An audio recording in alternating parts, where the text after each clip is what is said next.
my best online friend, the one I talked to every single night for 3 years, the one I told everything to, the one I genuinely thought was one of the most important people in my life, had been physically standing outside my apartment building for 2 whole years, just watching me, and I had absolutely no idea. I never suspected a single thing, because we met on a Minecraft server. We literally bonded over block placement and base designs. I mean, how dangerous could that possibly be? That's what I kept telling myself.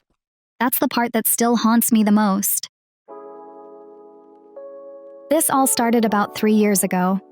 I was a college freshman, completely overwhelmed by the transition, and honestly, pretty lonely. I wasn't great at making friends in real life. I was shy, I kept to myself, and I spent most of my evenings in my dorm room jumping into random Minecraft SMP servers just to have something to do, just to feel less alone. That's when I met Kyle. His username was Kyle_builds_stuff. And honestly, he really did build amazing things. I was struggling with the roof design on my base, completely stuck. And he just appeared in the chat out of nowhere and offered to help. No pressure, no weird energy, just a genuinely nice offer from a stranger online. At first, it was totally casual. We farmed together, built side by side, talked in game chat about nothing in particular. But within a few weeks, something shifted. We started moving our conversations to Discord, then to voice calls, and then, before I really even noticed it happening, we were on call together every single night, sometimes for 4-5 hours at a time. And honestly, Kyle became my closest friend. I told him things I couldn't tell people in real life. I talked about my anxiety, my difficult relationship with my parents, my daily routine, the specific coffee shop I went to every Tuesday and Thursday morning, the exact building my classes were in, even my dorm's floor number. I handed him my entire life on a silver platter because I trusted him completely. He felt safe. The first moment that should have stopped me cold happened about a year into our friendship. I posted a photo of my coffee on my Instagram story. Just a casual, aesthetic little photo, nothing specific about where I was. Kyle messaged me within literally 30 seconds of me posting it. I just replied, "Yeah, I go there a lot, LOL," and moved on. It didn't register as strange in the moment. But I want you to sit with that for a second. I had never once mentioned the name of that cafe, not the street it was on, not the neighborhood, nothing that would let someone identify it from a photo of a latte. So how did he know? Why didn't I catch it? Because Kyle was always like that. He had this way of knowing just enough to seem incredibly perceptive, like he was a great listener who remembered every little thing. And I interpreted that as a personality trait. I thought it was endearing. I thought it meant he actually cared. I was so wrong. The second red flag was around my birthday. I had mentioned my birthday once in passing during one of our late night calls. I wasn't even making a big deal out of it, just mentioned it casually. The morning of my birthday, I walked down to the convenience store on the ground floor of my dorm building, and there was a package sitting there with my name on it. No sender, no return address, nothing. Inside was a hoodie in my exact size, one I had mentioned wanting during a call months earlier, and 3 specific snacks I had talked about liking. No card, no note, no indication of who sent it whatsoever, just the items, perfectly chosen, like someone had been taking notes. I asked Kyle if he'd sent it. He said, and I quote, "Wasn't me, LOL, maybe a secret admirer?" And then he immediately changed the subject. He didn't ask who else it could be from.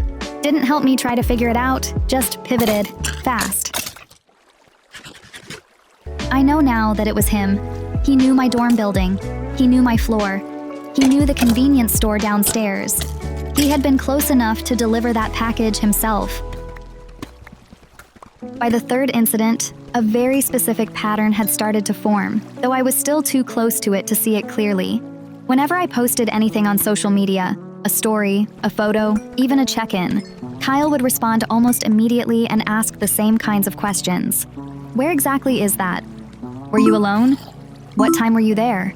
How long are you usually there for?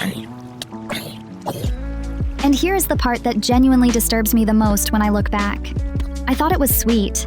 I interpreted his constant questions about my location and schedule as protectiveness, as him caring about my safety. I literally remember thinking, wow, he really looks out for me. The fact that I twisted those clear warning signs into something positive is something I've had to work through a lot in therapy since then. And while I was sharing every detail of my life, Kyle shared virtually nothing about himself. No face reveals, no location, no photos, always an excuse. His camera was broken. He hated being on camera. He was just a private person. I respected every single one of those boundaries because I thought that's what good friends do. Meanwhile, he had zero boundaries when it came to knowing everything about me. The moment everything cracked open happened in the early spring of my sophomore year. It was a Tuesday afternoon. I remember because I had just come out of my longest lecture of the week and I was exhausted. I sat down on one of the outdoor benches right outside the campus library, phone to my ear, talking to a different friend about completely unrelated things. Just a normal afternoon. A guy was walking past the bench. He slowed down as he got close to me, and when I glanced up, he made direct eye contact. And he smiled. Not a polite stranger smile, a knowing smile. Like we were acquaintances who ran into each other regularly, like he had expected to see me there. I had no idea who he was. My brain completely froze. At that exact moment, and I mean the exact same second, my phone buzzed in my hand, a Discord notification from Kyle. I read the message. Then I looked back up toward where the man had been standing. He was already gone, disappeared completely, like he had never been there at all. And I just sat there on that bench, phone in both hands, feeling like the ground had dropped out from under me. That night, I didn't sleep. I lay in my dorm bed staring at the ceiling and felt the puzzle pieces connecting one by one. Kyle knowing the cafe I'd never named.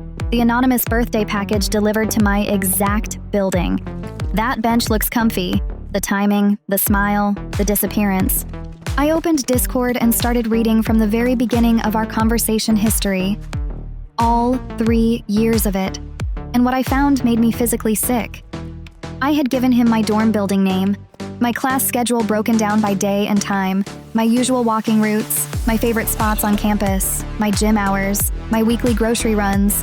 I had narrated my entire life to him, and he had been listening like it was a roadmap. The next morning, I contacted campus IT security, asked them to look into whether my IP address had ever been exposed through any links someone had sent me. They found it within the hour. About 14 months earlier, Kyle had sent me what looked like a cute image link, a meme, completely harmless looking.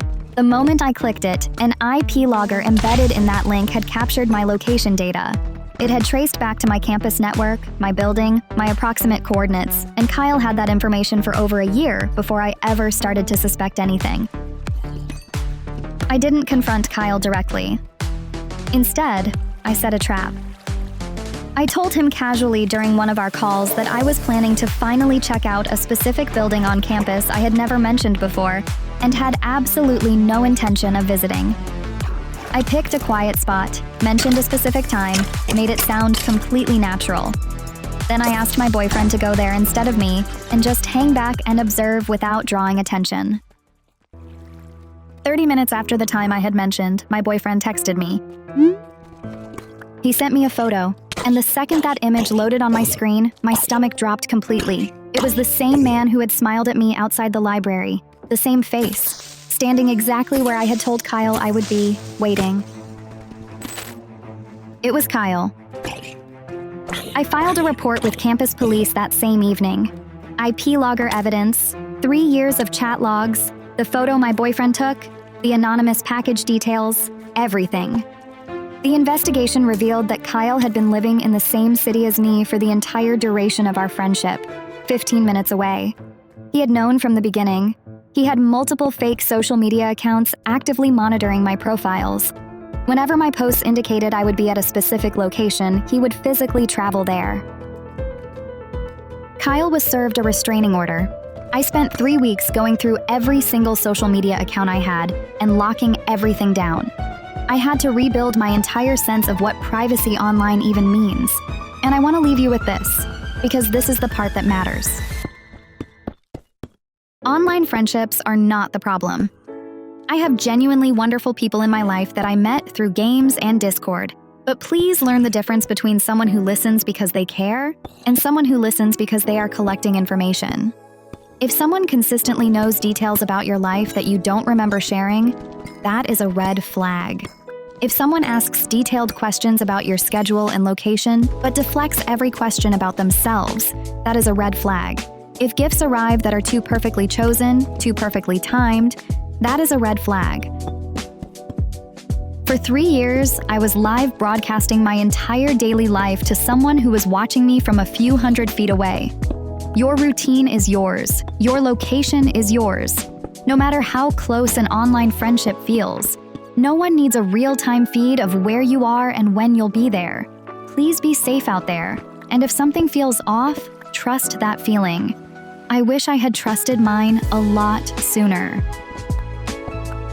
I was just an anonymous post on r/true off my chest, and now I can finally talk about it out loud.